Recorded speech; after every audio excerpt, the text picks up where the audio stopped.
അമ്മ മാതാവിന് ഈശോയ്ക്കും 1000 നന്ദി. ഞാൻ 2022 ജൂൺ 18 ഫസ്റ്റ് ഞാൻ ഉടമ്പടി എടുക്കുന്നത്. ഞാൻ 2ാം തവണയാണ് അമ്മ പ്രത്യക്ഷപ്പെട്ട അൾത്താരയിൽ വന്ന് ഞാൻ സാക്ഷ്യം പറയുന്നത്. എൻ്റെ പേര് സിന്ധു, ഞാനൊരു ഹിന്ദുവാണ്. അപ്പോൾ ഫസ്റ്റ് ഞാൻ ആദ്യം ഉടമ്പടി എടുത്തു. അതിൻ്റെ നിയോഗം വെച്ച് ഞാൻ പ്രാർത്ഥിച്ച് ആ കാര്യങ്ങളെല്ലാം ഞാൻ ആദ്യത്തെ സാക്ഷ്യത്തിൽ ഞാൻ പറഞ്ഞിട്ടുണ്ടായിരുന്നു. അന്ന് ഞാൻ എഴുതി കൊടുത്തിട്ട് പറയാതെ പോയ ഒരു സാക്ഷ്യമുണ്ട്. എനിക്ക് മെയിനായിട്ട് എനിക്ക് കിട്ടിയൊരു ദൈവാനുഭവം അച്ഛൻ്റെ ധ്യാനത്തിലൂടെ. എൻ്റെ വിരലിൽ പുള്ളി കണക്കൊരു പാടുണ്ട്, എന്തോ ഉണ്ടായിരുന്നു. 2 ആഴ്ച കൊണ്ടേ അതുണ്ടായിരുന്നു. അതിൻ്റെ ബുദ്ധിമുട്ടുള്ള ഏറെയായിരുന്നു.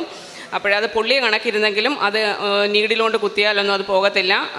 നമ്മൾ ഡ്രസ്സ് ചെയ്ത് വെച്ചാൽ അത് പൊള്ളിയത് ഇളകിയിരിക്കും. നമുക്ക് ആ വിരൽ പുറത്ത് ആരെയും കാണിക്കാൻ പോലും പറ്റത്തില്ല. അതുപോലെ വികൃതമായിട്ടിരിക്കുമായിരുന്നു. ഞാൻ ഉടമ്പടി തൈലമിട്ട് വിശ്വാസപ്രമാണം ചൊല്ലി പ്രാർത്ഥിക്കുകയും അതുപോലെ തന്നെ ഉടമ്പടി ഉപ്പിനകത്ത് കൈ മുക്കി വയ്ക്കുകയൊക്കെ ചെയ്യുമായിരുന്നു.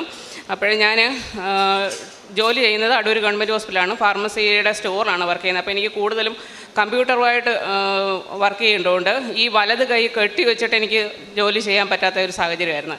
അപ്പോൾ യാദൃശ്യാൽ ഞാൻ എൻ്റെ മകളും കൂടെ ഒരു ദിവസം ഞാനിവിടെ ഇവിടെ വന്നു. അപ്പോൾ എല്ലാ മാസവും ഞാനിവിടെ വരാറുണ്ട്. അങ്ങനെ വന്നപ്പോഴന്ന് അച്ഛൻ്റെ ധ്യാനമാണ്. അത് വളരെ ധ്യാനമാണെന്നൊന്നും അറിയത്തില്ലായിരുന്നു. അപ്പോഴവിടെ വന്നിരുന്നപ്പോൾ ധ്യാനം ഉണ്ടെന്ന് അറിഞ്ഞപ്പോൾ ഞാൻ എൻ്റെ മകളുടെ അടുത്ത് പറഞ്ഞ് നമുക്കെന്നാൽ ഇത് കൂടിയിട്ട് പോകാം. അങ്ങനെ മോളും ഞാനും കൂടെ അവിടെ ഇരുന്ന സമയത്ത് ലാസ്റ്റ് രോഗസൗഖ്യ ശുശ്രൂഷയിൽ അച്ഛനിങ്ങനെ പറഞ്ഞു, വിരലിൽ പുള്ളിയെ കണക്കിരിക്കുന്നത് കർത്താവ് സുഖപ്പെടുത്തിക്കൊണ്ടിരിക്കുന്നത്. അപ്പം കൈ ഉയർത്തി ശക്തമായി സ്തുതിക്കാൻ അച്ഛൻ പറഞ്ഞു. അപ്പം ഞാൻ പല ധ്യാനങ്ങളും ഇവിടെ അതിനുശേഷം കൂട്ടിയിട്ടുണ്ട്. അപ്പം നമ്മൾ ശക്തമായി സ്തുതിക്കുമ്പോൾ കൈ ഇങ്ങനെ കട്ടിയായിട്ടാണ് ഇരിക്കുന്നത്. കാരണം എന്ന് വെച്ചാൽ അനങ്ങത്തില്ല. പക്ഷേ ഞാൻ ആ ശക്തമായി സ്തുതിക്കുന്ന സമയത്ത് എൻ്റെ ഈ വിരൽ മാത്രം ഇങ്ങനെ പടപടാൻ പിടിച്ചുകൊണ്ടിരുന്നു. അപ്പോഴൊന്നും ഞാൻ ശ്രദ്ധിക്കുന്നില്ല. പക്ഷേ ഈ ശക്തമായി സ്തുതിക്കുന്ന സമയത്ത് ഞാൻ പലപ്പോഴും പിന്നീട് ഞാൻ ശ്രദ്ധിച്ചിട്ടുണ്ട്. പക്ഷേ എൻ്റെ ഈ വിരൽ അപ്പോഴെല്ലാം ഈ കൈ ഇങ്ങനെ സ്റ്റിഫായിട്ടിരിക്കുന്നതല്ലാതെ അന്ന് ആ സമയത്ത് ഈ വിരലിങ്ങനെ ശക്തമായി അനങ്ങിക്കൊണ്ടിരിക്കുന്നു. അപ്പോൾ എൻ്റെ ഹസ്ബൻഡ് അതിന് മുമ്പ് എൻ്റെ അടുത്ത് ചോദിക്കുമായിരുന്നു, നിൻ്റെ കയ്യിൽ എന്താ പൊള്ളിയതാണോ? അപ്പോൾ ഞാൻ പറയും എനിക്കറിയത്തില്ല, എന്താ സംഭവിച്ചതെന്ന് എനിക്കറിയത്തില്ല. അപ്പോഴും പറയും നീ നല്ലൊരു കൈ ഇത് എന്ത് കാണിച്ചു വെച്ചേക്കുക എന്നിങ്ങനെ ചോദിക്കുകയും ചെയ്യും എൻ്റെ അടുത്ത്. അതിനുശേഷം ഞാനിവിടെ ധ്യാനം കഴിഞ്ഞ് ഞാൻ വീട്ടിൽ പോകുമ്പോഴാണ് ഞാൻ കൈ ശ്രദ്ധിക്കുന്നത്. എൻ്റെ ഈ വിരലിൽ ആ പുള്ളി ഇളകിയ പാടുമില്ല, ആ ഇളകിയിരിക്കുന്ന കാര്യങ്ങളുമില്ല, ഒന്നുമില്ല. അത് എനിക്ക് എൻ്റെ അമ്മ മാതാവ് ഈശോ വഴി എനിക്ക് അച്ഛനിലൂടെ എനിക്ക് തന്ന ഒരു രോഗസൗഖ്യമാണ്. എനിക്ക് കൂടുതൽ വിശ്വാസത്തിലേക്ക് വരാൻ ദൈവം എന്നെ അനുഗ്രഹിച്ചതാണ്. അപ്പോൾ ഞാനിവിടെ വന്നപ്പോഴും ഞാൻ ഫസ്റ്റ് ഉടമ്പടി നിയോഗം വെച്ചത് ഞാനൊരു ഹിന്ദു ആയതുകൊണ്ട് തന്നെ ഞാനിവിടെ വന്നപ്പോഴും എനിക്ക് തോന്നി എൻ്റെ ആവശ്യങ്ങൾക്കായിട്ട് ഒരിക്കലും എനിക്ക് ഉടമ്പടി ചെയ്യാൻ എനിക്ക് താല്പര്യമില്ല. ഞാൻ ഇങ്ങനെ വെച്ചു, എൻ്റെ ഇനിയുള്ള ജീവിതം അമ്മ മാതാവിൽ ഈശോയിലുള്ള വിശ്വാസത്തിലും വിശ്വസ്തതയിലും ജീവിക്കാൻ എനിക്ക് കഴിയണേന്ന് ഞാൻ വെച്ചത്. പിന്നെ എൻ്റെ ഒരു ഉടമ്പടി നിയോഗം ഞാൻ വെച്ചിരുന്നതെന്ന് വെച്ചാൽ എൻ്റെ മകൾ 2 പെൺകുട്ടികളാണ്. 2ാമത്തെ ആൾ LLBക്ക് അഡ്മിഷന് വേണ്ടിയിട്ട് 5 ഇയർ ഇൻ്റഗ്രേറ്റഡ് LLBക്ക് അഡ്മിഷന് വേണ്ടിയിട്ട് അവർക്ക് സ്റ്റേറ്റ് മെറിറ്റ് കിട്ടണമെന്നായിരുന്നു. അപ്പം ഞാൻ അതിവിടെ ഉടമ്പടി നിയോഗം വെച്ചു. അപ്പോൾ നമ്മളൊരു കോളേജ് മനസ്സിൽ വിചാരിച്ചു. അപ്പോൾ അവിടെ തന്നെ അവൾക്ക് അഡ്മിഷൻ കിട്ടണമെന്നാണ്. പക്ഷേ അവളും കൂടെ മനസ്സുകൊണ്ട് പ്രിപ്പയർഡ് ആകണമായിരുന്നു ആ അഡ്മിഷന് വേണ്ടിയിട്ട്. കാരണം നമ്മളൊരു കോളേജ് സെലക്ട് ചെയ്യുമ്പോൾ ഒരിക്കലും കുട്ടികൾ അക്സെപ്റ്റ് ചെയ്യത്തില്ല അവിടെ ചെന്ന് കഴിഞ്ഞ് സ്ട്രിക്റ്റ് ആക്കി ആകുമ്പോൾ. അവൾ തന്നെ ഇങ്ങോട്ട് പറഞ്ഞു, അതിന് മുമ്പേ പറഞ്ഞു എനിക്ക് ഇന്ന കോളേജ് മതി എന്ന് പറഞ്ഞു. അപ്പോൾ എൻ്റെ മനസ്സിൽ നമ്മൾ പ്രാർത്ഥിച്ചതും അതുതന്നെ, ദൈവം അവളുടെ തോന്നിച്ചതും അതുതന്നെ എന്നുള്ള രീതിയിൽ അവൾക്ക് സ്റ്റേറ്റ് മെറിറ്റിൽ തന്നെ അഡ്മിഷൻ കിട്ടി. അതൊന്ന്. പിന്നെ അതുപോലെ തന്നെ ഒരു ഹൗസിംഗ് ലോണിന് വേണ്ടിയിട്ട് നമ്മൾ കൊടുത്തിട്ടുണ്ടായിരുന്നു. നമ്മൾ പല ബാങ്കിനെ സമീപിച്ച് അപ്പോഴെല്ലാം നമുക്ക് മുൻപ്രമാണമില്ലാതെ ലോൺ സാങ്ഷനായി വരത്തില്ല. കാരണം മുൻപ്രമാണം നമുക്ക് വസ്തു തന്ന ആൾ ഒരിക്കലും ഞങ്ങൾക്ക് തരത്തില്ല. ഞാൻ ഉടമ്പടി കാശ് രൂപവും അമ്മ മാതാവിൻ്റെ ഇവിടെ നിന്നുള്ള ഉടമ്പടി ഉപ്പും ഒക്കെ കൊണ്ടുപോയി ഞാൻ അവിടെ ചെന്ന് അവരുടെ വീട്ടിൽ ചെന്ന് പ്രാർത്ഥിച്ച് ഞാൻ ചോദിച്ചിട്ടും പുള്ളി അത് തരാനൊന്നും തയ്യാറായില്ല. അപ്പോഴും എനിക്ക് പക്ഷേ പുള്ളിയുടെ ഗർവോ കാര്യങ്ങളോ ഒന്നും തോന്നിയില്ല. കാരണം മാതാവ് ആ സമയബന്ധിതമായി ഓരോ കാര്യങ്ങളും അച്ഛൻ എപ്പോഴും പറയും സമയബന്ധിതമായി അമ്മ നടത്തി തരുമെന്ന്. അങ്ങനെ ഞാൻ തിരിച്ച് വീട്ടിൽ പോരുന്നു. ഞാൻ ഒരു ഉടമ്പടി ധ്യാനം അച്ഛൻ്റെ ഓൺലൈൻ കേട്ടോണ്ടിരിക്കുന്ന സമയം എല്ലാ ആഴ്ചയിലും കൃത്യമായിട്ട് ഞാൻ ഉടമ്പടി ധ്യാനം കേൾക്കും. അത് ചിലപ്പം ബുധനാഴ്ച ആയിരിക്കും, വ്യാഴാഴ്ച ആയിരിക്കും, കൃത്യമായിട്ട് ആഴ്ചയിൽ തന്നെ കേൾക്കിരിക്കും. അങ്ങനെ ഞാൻ കേട്ടോണ്ടിരിക്കുന്ന സമയത്ത് ഞാനിങ്ങനെ പ്രാർത്ഥിച്ച്, മാതാവേ ഈ ഉടമ്പടി ധ്യാനം തീരുന്നതിന് മുമ്പ് എന്തേലും ഒരു മാർഗം ഈ ലോണിന് വേണ്ടിയിട്ട്, കാരണം പല ബാങ്കുകളും ഇപ്പോൾ എല്ലാ ബാങ്കിലും പേപ്പേഴ്സ് എല്ലാം കറക്റ്റാണ്, പക്ഷേ ഈ മുൻപ്രമാണം വേണം, അത് ഒന്ന് തോന്നിക്കണേന്ന് ഞാൻ പ്രാർത്ഥിച്ചു. ആ പ്രാർത്ഥിച്ച സമയത്ത് പ്രാർത്ഥിച്ചുകൊണ്ട് ധ്യാനം കൂടുന്ന സമയത്ത് എനിക്കൊരു ബാങ്കിൻ്റെ ലീഗൽ അഡ്വൈസറിൻ്റെ ഒരു ഓർമ്മ വന്നു. അപ്പം ഞാൻ എൻ്റെ ഹസ്ബൻഡ് അടുത്ത് ഞാൻ പറഞ്ഞു. അപ്പം സാർ ഒരിക്കൽ പറഞ്ഞു, അജി, എൻ്റെ ഹസ്ബൻഡ് ഒരു അജി എന്നാണ്, അജി ലോണിൻ്റെ എന്തെങ്കിലും കാര്യങ്ങളുണ്ടെങ്കിൽ അജി എന്നെ സമീപിക്കുമെന്ന് പറഞ്ഞു. അപ്പം സാറ് കേരള ബാങ്കിൻ്റെ ഒരു ലീഗൽ അഡ്വൈസറാണ്. അപ്പം മുന്നൊരു കേരള ബാങ്കിൽ നമ്മുടെ അടുത്ത ശാഖയിൽ തന്നെ പോയപ്പോഴും മുൻപ്രമാണം ഇല്ലാത്തതുകൊണ്ട് അവർ നടത്തി തന്നില്ല. അങ്ങനെയാണെങ്കിൽ അപ്പോൾ ഞാൻ ഇങ്ങനെ പറഞ്ഞു കേട്ട് ഹസ്ബൻഡ് സാറിനെ വിളിച്ചു. അപ്പം പറഞ്ഞു നാളെ പേപ്പേഴ്സുമായിട്ട് അജി വാൻ പറഞ്ഞു. അങ്ങനെ സാറ് ബാങ്കിൽ വിളിച്ചു. ഈ പേപ്പേഴ്സ് എല്ലാം റെഡിയായി, ലോൺ സാങ്ഷനായി. അതിന് ലോൺ സാങ്ഷനാകുന്നതിന് തൊട്ട് മുമ്പ് ഈ വസ്തുവിൻ്റെ ഉടമ ഹസ്ബൻഡ് വിളിച്ചിട്ട് പറഞ്ഞു, ഞാൻ പ്രമാണം എവിടെയാണെന്ന് വെച്ചാൽ, പുള്ളി ഇങ്ങോട്ട്, ഞാൻ പ്രമാണം എവിടെയാണെന്ന് വെച്ചാൽ കൊണ്ട് കാണിക്കാം, നിങ്ങൾക്ക് കുട്ടികളൊക്കെ പഠിക്കുന്നതിൽ പൈസയ്ക്ക് ഒത്തിരി ആവശ്യമുണ്ടെന്ന് പറഞ്ഞു. അങ്ങനെ പറഞ്ഞു, വേണ്ട, ആവശ്യമുണ്ടെങ്കിൽ പറയാമെന്ന് പറഞ്ഞു. ലാസ്റ്റ് സാങ്ഷനായി, ലോണിന് എമൗണ്ടും സാങ്ഷനായി കഴിഞ്ഞപ്പോൾ ലാസ്റ്റ് മാനേജർക്ക് ഉടനെ മുൻപ്രമാണം കാണണം. അപ്പോൾ പുള്ളി നേരത്തെ പറഞ്ഞുകൊണ്ട് പുള്ളിയെ വിളിച്ച് അങ്ങനെ എന്തായാലും അത് ഒരു കുഴപ്പമില്ലാതെ നമ്മൾ പ്രതീക്ഷിക്കുന്നതിനേക്കാട്ടിൽ നല്ലൊരു എമൗണ്ട് ലോണായിട്ട് അനുവദിച്ചു തന്നു. അതുപോലെ തന്നെ ഞാനിവിടെ 2022 വന്ന് ഉടമ്പടി എടുക്കുന്ന സമയത്ത് ഞാൻ ഡിപ്രഷന് ടാബ്ലറ്റ് എടുത്തുകൊണ്ടിരിക്കുന്ന ആളായിരുന്നു. ട്രിവാൻഡ്രം കിംസിലായിരുന്നു. അവിടെ സൈക്കാട്രി ഡോക്ടർ സുഷാ ജോൺ മാഡത്തിൻ്റെ കീഴിലുള്ള ട്രീറ്റ്മെൻറ്റിലായിരുന്നു. എനിക്ക് എന്താ പറയണ്ടേ, സ്ലീപ്പിംഗ് പിൽസ് ഇല്ലാതെ ഉറങ്ങാൻ പറ്റത്തില്ല. ആദ്യം ചെറിയ ഡോസുകളൊക്കെ മരുന്ന് തന്നെങ്കിലും അതിൽ നിന്ന് പറ്റാത്ത അവസ്ഥയായി. ചെറിയ സൗണ്ട് പോലും എനിക്ക് കേൾക്കാൻ പറ്റാത്ത അവസ്ഥയാണ്. അതൊന്നും ചെറിയ കാര്യങ്ങൾ പോലും എനിക്ക് ഉൾക്കൊള്ളാൻ പറ്റാത്ത അവസ്ഥയായിരുന്നു. ഞാൻ ഇവിടെ വന്ന് ഉടമ്പടി എടുത്തതിന് ശേഷം പതിയെ എനിക്ക് ആ ഫുള്ള് മരുന്നും, ഞാനിപ്പോഴാണെങ്കിലും ടാബ്ലറ്റ് ഇല്ലാതാണ് ഞാൻ ഉറങ്ങുന്നത്, ആ ഫുള്ള് മരുന്നും എനിക്ക് മാറ്റാൻ ആ ഒരു അവസ്ഥയിൽ നിന്ന് എനിക്ക് ഇത്രയും നിങ്ങളുടെ അടുത്ത് ഇങ്ങനെ സാക്ഷ്യം പറയാനുള്ള ഒരവസ്ഥയിലേക്ക് ദൈവം എന്നെ എത്തിച്ചു. അതുപോലെ തന്നെ എൻ്റെ മകൾ ഫസ്റ്റ്, മൂത്ത ആൾ ജോർജിയയിൽ MBBSന് സെക്കൻഡ് ഇയറാണ്. അപ്പോൾ ഫസ്റ്റ് ഇയറിൽ അവൾക്ക് ആദ്യത്തെ നമ്മൾ കുറച്ച് ലേറ്റായിട്ടാണ് അവൾ അവിടെ ലാസ്റ്റ് ഇൻടേക്കായിട്ടാണ് അവൾ ഇവിടുന്ന് പോയത്. അപ്പം ക്ലാസ് തുടങ്ങി കുറേ ദിവസമായിരുന്നു. അതുകൊണ്ട് അവിടെ എന്ന് വെച്ചാൽ ഓരോ സെമ്മിലും അവർക്കെന്ന് വെച്ചാൽ സെം എക്സാം പാസ്സാവണമെന്നുണ്ടെങ്കിൽ അതിന് മുമ്പ് ചെറിയ എക്സാമുകളുണ്ട്. അതൊരു 5 മാർക്ക് 3 മാർക്കൊക്കെ വെച്ചാൽ. അപ്പോൾ എല്ലാ ക്ലാസ്സും അറ്റൻഡ് ചെയ്താൽ മാത്രമേ ഏത് ക്ലാസ്സിലാണ് അസസ്മെൻറ്റ് ഇടുന്നതെന്ന് പറയാൻ പറ്റത്തില്ല. അന്നേരം ആ ഒരു സാഹചര്യത്തിൽ ഒരു സബ്ജക്റ്റിന് അവൾക്ക് മിഡ് ടേം എഴുതണമെന്നുണ്ടെങ്കിൽ ഒരു മിനിമം മാർക്ക് വേണം. ആ മിഡ് ടേം എഴുതാനുള്ള മാർക്ക് അവൾക്കില്ലായിരുന്നു ഒരു സബ്ജക്റ്റിന്. അപ്പോൾ ഞാനിവിടെ വന്ന് അച്ഛനെ കാണാനായിട്ട് ഞാൻ ഓഫീസിൽ ചെന്ന് നിന്നപ്പോൾ ഫസ്റ്റിൽ എൻ്റെ അടുത്ത് പറഞ്ഞു, മോളുടെ കൂടെ ഇല്ല, മോളുടെ പിടിത്തുണ്ടില്ല, എന്നാൽ പറ്റത്തില്ല, അച്ഛനെ കാണാൻ പറ്റത്തില്ല, നിങ്ങൾ ഉണ്ടെങ്കിൽ തെളിവ് കൊണ്ടുവരാൻ പറഞ്ഞു. അപ്പോൾ എൻ്റെ കയ്യിൽ തെളിവൊന്നുമില്ല. ഞാൻ അന്നേരം ഇവിടെ വന്നിരുന്ന് പ്രാർത്ഥിച്ച സമയത്ത് അച്ഛനിങ്ങനെ ആൾത്താരയിൽ പിന്നെ ഓരോരുത്തരെയും തലയിൽ കൈവച്ച് വിശ്വാസപ്രമാണം ചൊല്ലി പ്രാർത്ഥിക്കാൻ പറയുന്നുണ്ട്. അപ്പം ഞാൻ അവിടെ ഇരുന്ന് കൊന്ത ചൊല്ലി ആ പ്രാർത്ഥിക്കാൻ പറയുന്ന സമയമല്ല ഞാൻ വിശ്വാസപ്രമാണം ചൊല്ലി. കാരണം എന്ന് വെച്ചാൽ ഞാൻ അപ്പോഴെല്ലാം എൻ്റെ മനസ്സ് വിചാരിച്ചു, എന്നെയും മകളെയാണ് അച്ഛനാണെങ്കിൽ പ്രാർത്ഥിക്കാൻ പറയുന്നതെന്ന്. ഞാൻ ഇവിടുന്ന് ഇറങ്ങി ഞാൻ ഓഫീസിൻ്റെ അടുത്ത് എത്തിയപ്പോൾ അതുവരെ എൻ്റെ ജീവിതത്തിൽ അനുഭവിക്കാത്ത മുല്ലപ്പൂവിൻ്റെ മണം ഞാൻ ചുറ്റും ഒന്ന് കറങ്ങി നോക്കി, ഇവിടെ വല്ല മുല്ലപ്പൂ ഉണ്ടോ എന്നുള്ളത് അറിയാനായിട്ട്. അത്ര ശക്തമായൊരു മണം. അപ്പോൾ എനിക്ക് മനസ്സിലായി അമ്മമാതാവ് ഏറ്റെടുത്തു കഴിഞ്ഞു എന്ന് പറഞ്ഞു. അവർ എക്സാം ഇടാത്തതാ, രണ്ടാമത് മിനിമം മാർക്ക് കിട്ടാത്ത കുട്ടികൾക്ക് വേണ്ടിയിട്ട് 2 കുട്ടികളെ ഉള്ളായിരുന്നു. ഒന്ന് ഇവളും ഒന്ന് വേറൊരു കുട്ടിയും. അവർക്ക് വേണ്ടിയിട്ട് മാത്രം എക്സാം ഇട്ടിട്ട് എഴുതാൻ ചെന്നിരുന്നപ്പോൾ അവർ ചോദിച്ചു, എത്ര മാർക്ക് നിനക്ക് ഇടണമെന്ന് ചോദിച്ചു. അപ്പോൾ അവൾ പറഞ്ഞു, ഇത്ര മാർക്ക് എനിക്ക് ഇടണം.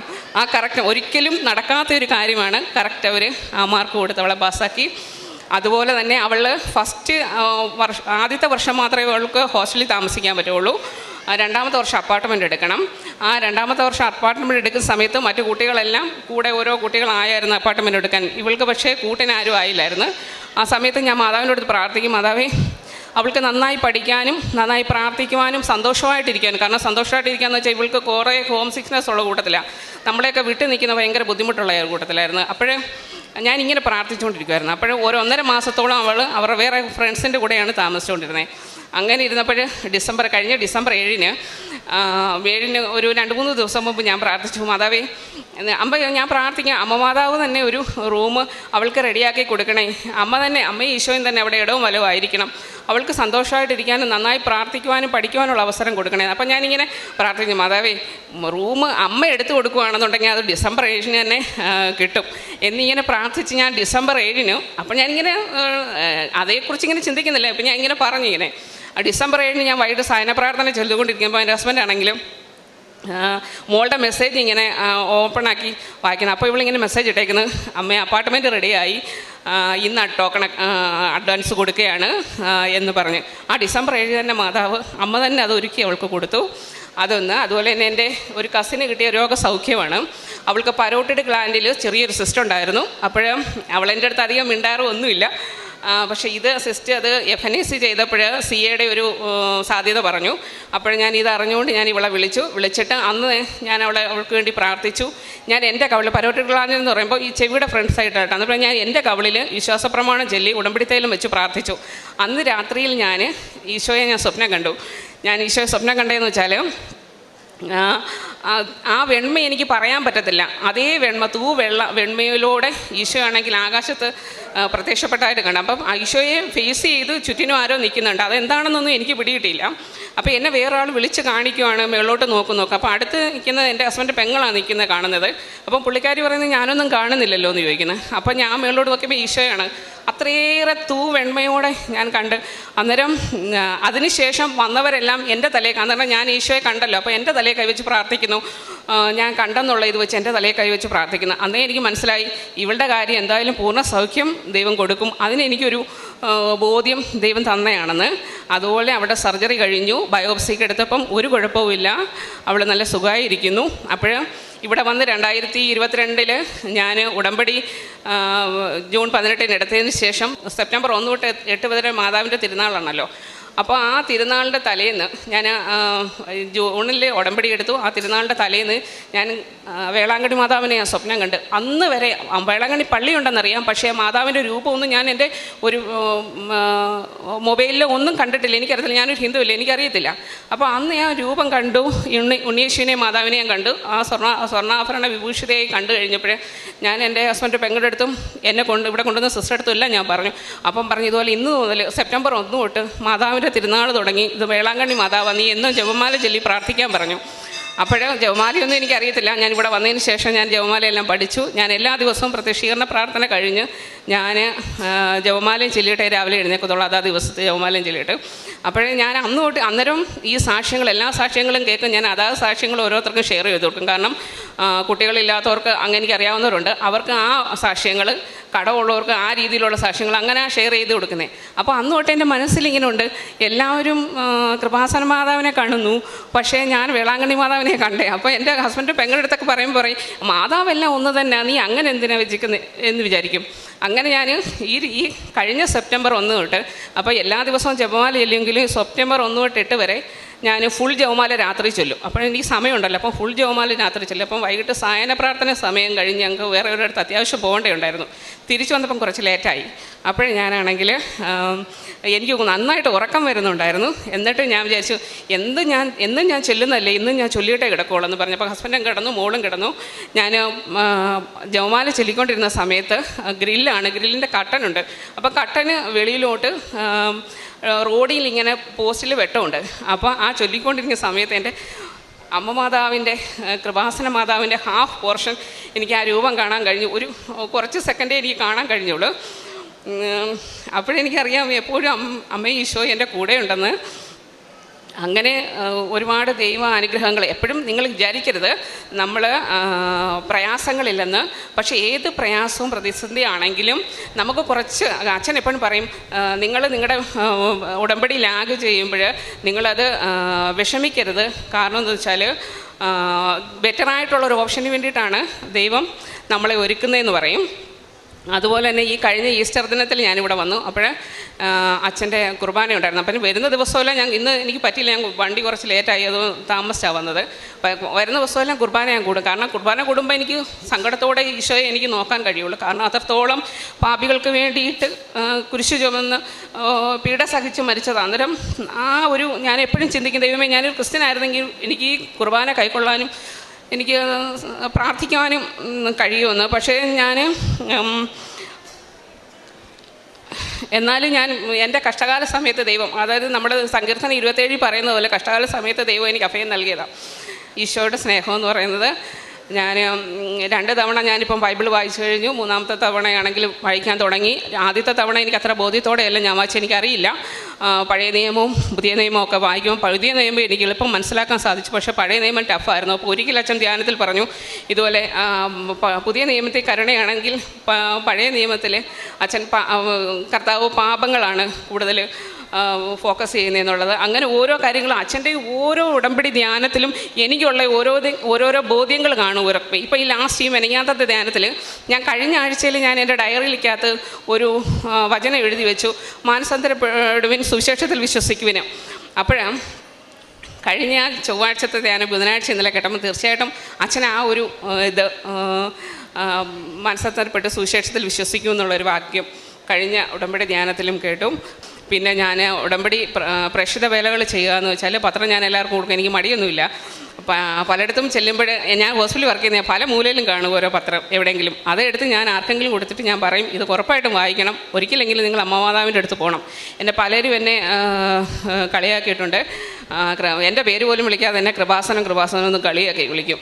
ഞാനിങ്ങനെ പ്രാർത്ഥിക്കുകയും പത്രം കൊടുക്കുകയൊക്കെ ചെയ്യുന്നതുകൊണ്ട് എൻ്റെ മകളെ എന്തിനാണ് നിങ്ങളെ പത്രം കൊടുത്ത് കൊച്ചിൻ്റെ അവിടെ നിങ്ങൾ വിടുന്നതെന്ന് പറയും. അപ്പോഴെല്ലാം ഞാൻ മനസ്സിൽ ചിന്തിക്കും ഈശോ എത്രയേറെ അന്നേരം ഹോസ്പിറ്റലിൽ തന്നെ കൊടുക്കുമ്പം ഡയാലിസിസ് പേഷ്യൻ്റൊക്കെ ചില പേഷ്യൻ്റെ അടുത്ത് ചോദിക്കും ഞങ്ങൾ ഇങ്ങനെ പത്രം കൊടുത്ത് ഒരു ക്രിസ്ത്യൻ തന്നെ ഒരു ചേച്ചി എൻ്റെ അടുത്ത് പറഞ്ഞു ഞാൻ കുറേ കൊടുത്തതാ, എനിക്ക് പത്രം വേണ്ട, ഞാനിതും കൊണ്ട് കുറേയൊക്കെ നടന്നിട്ടുള്ളതെന്ന് പറഞ്ഞു. അപ്പോൾ പക്ഷേ തിരിച്ചു വന്നപ്പോൾ എൻ്റെ അടുത്ത് പറഞ്ഞു ഇനി സിസ്റ്ററിന് വിഷമം തോന്നണ്ട, ഞാൻ വാങ്ങിച്ചോളാമെന്നും പറഞ്ഞ് എൻ്റെ ഇന്ന് തിരിച്ചു വാങ്ങിച്ചു.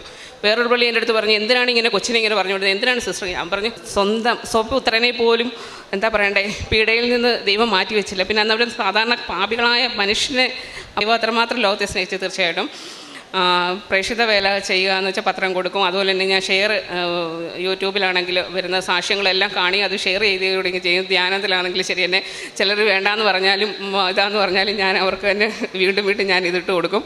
പിന്നെ ഫുഡ് ഞാൻ വീട്ടിലുണ്ടാക്കിക്കൊണ്ട് കൊടുക്കുമായിരുന്നു ഹോസ്പിറ്റലിൽ. ഇപ്പം ഫുഡ് പൊതിച്ചോറ് അവിടെ അവർ കൊണ്ടുപോകാൻ സമ്മതിക്കുന്നില്ല.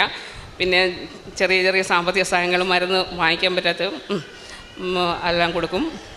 അമ്മ മാതാവിന് ഈശോയ്ക്ക് 1000 നന്ദി. സാക്ഷ്യം ഈ മാതാവിൻ്റെ സാന്നിധ്യം അനുഭവിച്ചു എന്ന്, ഈശോനെ കണ്ടു എന്നും, അതിനേക്കാളപ്പുറം ഒരു 2-3 പ്രാവശ്യം ബൈബിള് വായിച്ച് വെറുതെ വായിച്ചതല്ല എന്ന് സാക്ഷ്യം കേൾക്കുമ്പം മനസ്സിലാവും. കാരണം ഒരു പക്ഷേ ഇവിടെ ഈശോനെ മാതാവിനെയൊക്കെ പണ്ട് കുഞ്ഞിലെ തൊട്ട് അനുഭവിച്ച് അറിഞ്ഞവർ സാക്ഷ്യം പറയുന്നതിനേക്കാളുമൊക്കെ ഒരു പക്ഷേ മനോഹരമായിട്ടും ആഴത്തിലുമൊക്കെ സാക്ഷ്യം പറയാനായിട്ട് പരിശുദ്ധ അമ്മ വളരെ ചുരുങ്ങിയ നാളുകൊണ്ട് ഉടമ്പടി എടുത്തവരെ കൊണ്ട് സാധിക്കുന്നു എന്നുള്ളത് അത് വലിയൊരു പരിശുദ്ധ അമ്മയുടെ വലിയൊരു സാന്നിധ്യമായിട്ട് തന്നെ കരുതുകയാണ്. അതിൽ ജപമാലയെക്കുറിച്ചും വിശുദ്ധ കുർബാനയെക്കുറിച്ചുമൊക്കെ പറയുന്ന വാക്കുകൾ കേൾക്കുമ്പോൾ തന്നെ അത്യാവശ്യം നമുക്ക് ബോധ്യപ്പെടും. കാരണം നമ്മളെപ്പോഴും പറയാറുണ്ട് നമ്മളിലുള്ള ഈ ശക്തിയുടെ സ്രോതസ്സ് എന്ന് പറയുന്നത് വിശുദ്ധ ബലിയും ജപമാലയും ബൈബിളുമാണെന്നുള്ളതാണ്. അത് നമുക്കെല്ലാവരും ഒരുപക്ഷെ മതബോധനത്തിൽ പഠിച്ചിട്ടുണ്ടെന്നെങ്കിലും ഇന്ന് മറ്റ് ഒരുപക്ഷെ ഇതൊക്കെ വളരെ വൈകി അറിഞ്ഞവർ ഇതിൻ്റെ ശക്തി മനസ്സിലാക്കുവാനായിട്ട് നമ്മളെ ഉടമ്പടിയിലൂടെ സഹായിക്കുന്നുണ്ട്. ഇപ്പം ഈ മകളുടെ സാക്ഷ്യത്തിൽ എല്ലാ കാര്യത്തിലും ഇപ്പം 2 മക്കളുണ്ട്, മക്കളുടെ കാര്യമുണ്ട്, വ്യക്തിപരമായ കാര്യമുണ്ട്. അതിനേക്കാളും ഏറ്റവും മനോഹരമായിട്ടുള്ളത് മാതാവിൻ്റെ വലിയ സാന്നിധ്യം വ്യക്തിപരമായിട്ട് അനുഭവിക്കാനായിട്ട് സാധിക്കുന്നു. മാതാവിൻ്റെ തിരുനാളുകളെക്കുറിച്ച് അത് നോയമ്പ് നോയിട്ട് ഒരുങ്ങാനായിട്ട് ശ്രമിക്കുന്നു, കുർബാന കാണുവാനായിട്ട് ശ്രമിക്കുന്നു. ഈ നിബന്ധനകളൊന്നും സത്യം പറഞ്ഞാൽ ഇവർ പാലിക്കേണ്ടതായിട്ടില്ല ഉടമ്പടിയിൽ. പക്ഷേ പരിശുദ്ധ അമ്മയുടെ ഈ വലിയ ദൈവസ്നേഹത്തെക്കുറിച്ച് ഈശോനെക്കുറിച്ച് ആലോചിക്കുമ്പം വിഷമം വരുന്നു എന്നൊക്കെ പറയുന്നത് എത്രത്തോളം ബോധ്യത്തിൽ ഒരാൾക്ക് സാക്ഷി പറയാൻ പറ്റുന്നുണ്ടെങ്കിൽ ദൈവം ഇതിനോടൊപ്പം സഞ്ചരിക്കുന്നുണ്ട്. ഇപ്പം അച്ഛൻ്റെ ആരാധനയെക്കുറിച്ച് പറയുന്നുണ്ട്. ആരാധനയുടെ കാര്യം പറഞ്ഞാണ് തുടങ്ങുന്നത്. ഒരുപാട് ആരാധനയിൽ സൗഖ്യം ഒരുപാട് ഇവിടെ റിപ്പോർട്ട് ചെയ്യപ്പെടുന്നുണ്ട്. അപ്പോൾ കർത്താവിനെക്കുറിച്ചുള്ള ഏറ്റവും വലിയ പ്രവചനം എന്ന് പറയുന്നത് കർത്താവ് സകല ജനത്തിനും വേണ്ടിയുള്ള രക്ഷയുടെ സദ്വാർത്ത എന്നുള്ളതാണ്. അത് കർത്താവ് ഇന്നും ആ ഒരു സ്റ്റാൻഡിൽ തന്നെ തന്നിലേക്ക് ചെരിയുന്ന ആരാണ് അവനെ നോക്കിയവരെല്ലാം പ്രകാശിതരായെന്ന് പറയുന്നത് പോലെ തൻ്റെ വിശ്വാസത്തിലേക്ക് കടന്നു വരുന്നവരാണ്. റോമ 10:9 പറയുന്നത് പോലെ കർത്താവാണ് ഏകരക്ഷകനെന്നും അവനെ ഹൃദയത്തിൽ വിശ്വസിക്കുകയും അവനെ മരിച്ചവരെ ഉയർപ്പിച്ചെന്ന് അതരം കൊണ്ട് ഏറ്റുപറയുകയും ചെയ്യുന്നവനോടൊപ്പം നിത്യജീവനുണ്ടെന്ന് പറയുന്ന പോലെ ഈ ബോധ്യമുള്ള സാക്ഷ്യങ്ങൾ ഉടമ്പടിയെടുത്ത് നമുക്കെല്ലാവർക്കും സഹായിക്കട്ടെ എന്നും ഒപ്പം നമ്മളെ തന്നെ ഒന്ന് വിലയിരുത്താനായിട്ട് ഇതുപോലുള്ള സാക്ഷ്യങ്ങൾ ഉപകരിക്കട്ടെ എന്ന് പ്രാർത്ഥിക്കുന്നു. നമുക്ക് കരങ്ങളടിച്ച് ദൈവത്തിൻ്റെ നാമം മഹത്വപ്പെടുത്താം.